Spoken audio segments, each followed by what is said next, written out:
interviewing stage. The interviewing stage, now that you have them in person, right? You're gonna ask them about their dreams, their goals, and why they're here. That is the first thing that has to come out of your mouth. You want to know why they're here. If they have a strong reason, obviously everybody needs to work, but there's people that have big dreams and big goals, and those are the people that you want in your team. People that say, hey, I want to put my kids through college, I'm saving for my house, I want to pay some debt. Those are the situations that people are living in. So you want to make sure that you're asking them about that. Why? Because your job is a stepping stone for them to get to that place. Your job is not a forever job, it's not a career that's 10, 20 years. You might have cleaners that last that time. I have a couple, but the reality is that people use these jobs to get into another job, a better job eventually, maybe a nurse or maybe become a flight attendant. And this job is just a stepping stone for 2, 3 years. So don't worry about it. This is not a job forever. You just want to be able to retain people from 3 to 5 years at the most, and they move on to something else, and that's perfectly fine. But you want to make sure that you put in front of them your job as this is the stepping stone to get to the next place.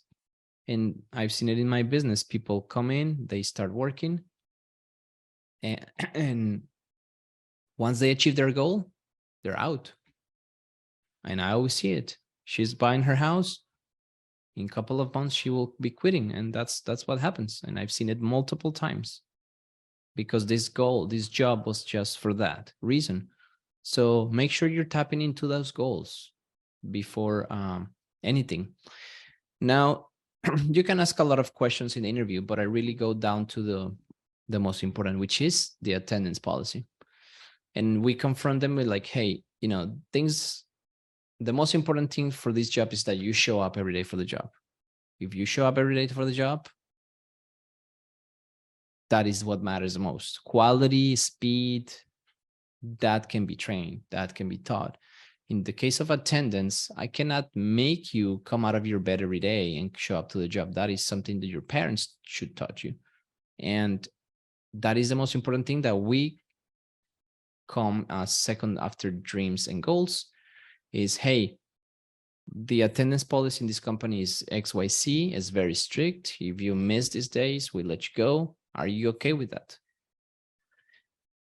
Do not move forward without them agreeing to your schedule. We even have something called, we have 2 clauses that they have to sign in the document. It says, if you quit before 2 weeks without any notice to the company, you will get paid minimum wage for that specific state. In Texas is $750 or something like that. And there is a training fee, which is deducted from their last check if they quit in less than 90 days. Why? Because during these 18 years, I've noticed that people come in, work for 2-3 months, get trained, get good, and then go out, start their company. So now your company is basically paying for their training, paying for your competitors. So you want to make sure that you sign this in your contract, and 90 days. If they quit before that, they have to pay the training fee, because how much it costs you to train somebody and to put uniforms and to put tools and to do all the things that you had to do to get them to a job. Last time I counted, it's around $1,500 just to get them on the door day one, ready for work. And that is without a lot of spending on ads. So that ranges between $1,500 to $2,000 just to get somebody out the door to clean to a house. So think about that. By 90 days, you technically have recoup your investment. And that's why I have those in place.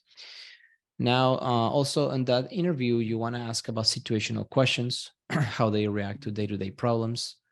You want to know if they're in chaos in their life.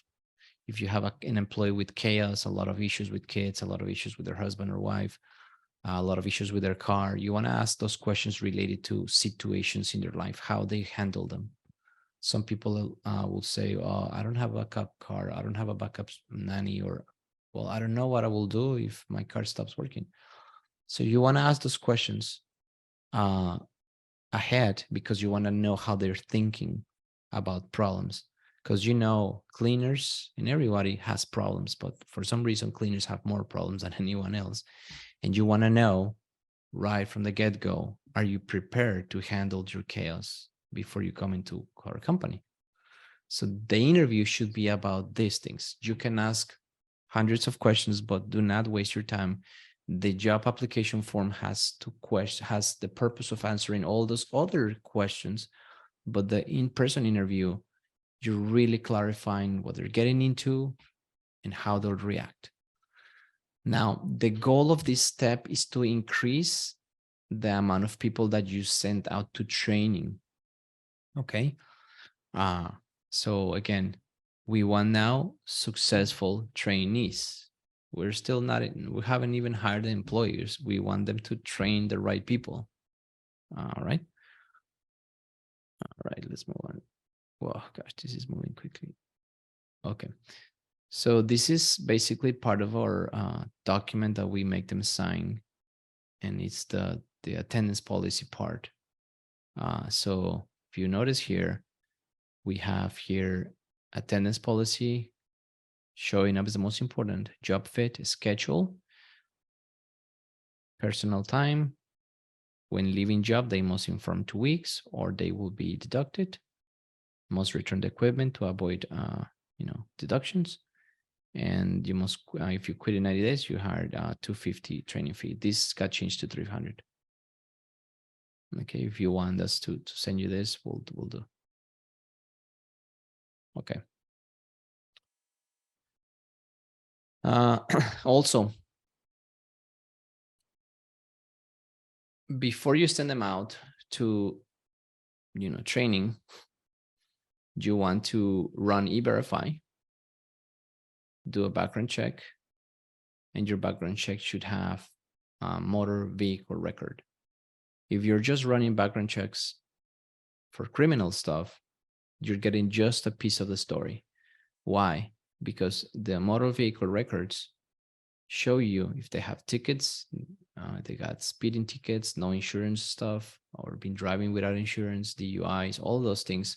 Sometimes, most of the times, do not show on the criminal records, because getting a speeding ticket is not a criminal record.